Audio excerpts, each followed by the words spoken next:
Scott Schober is a technology expert and the CEO of Berkeley Varitronics, and he joins us in our New York studio to give us some insight on this. Hey, Scott, it's good to see you. Great to be back. I would imagine that this was probably coming from a long way off. We saw this coming. Microsoft said when they bought this that they were going to pledge to $600 million in yearly cost savings in 18 months. That's what this is about, is it not? It had to come from somewhere, and this is a pretty big move. This is the largest layoff in really the history of Microsoft, 39 years. It's pretty staggering when you think about it, but they had to do something to show that savings.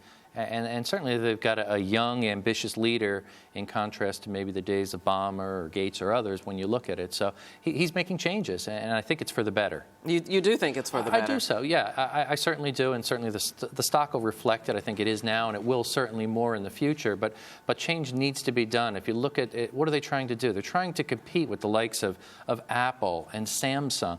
That's tough. They've got such years ahead of them with advances in phones. So they acquire Nokia, the mobile phone group, to try to get in the game a little bit. But they're not a hardware company.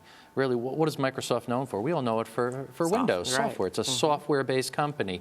So we kind of see this shift back to maybe cloud, enterprise, their strength. That's where the security features are, and then certainly, more importantly, there's a lot of money there. Everybody's going toward the cloud. So I think it's wise the direction that he's taking the company.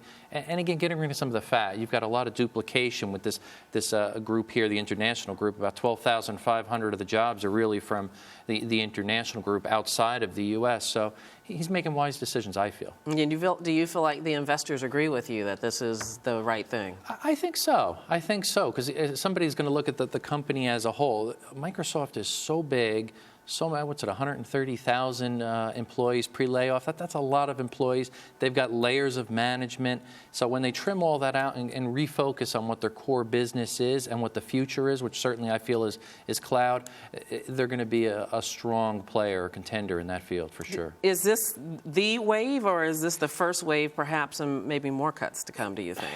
I think this is going to probably take about a year or so just to get all these people laid off. That's a sizable amount of people, 18,000 people. Some will be immediate, some will be through the course of the year. Maybe there'll be some more trimming in the future, but this is the biggest chunk by far, for sure. All right, Scott Schober, thank you so much. Thank you for having me.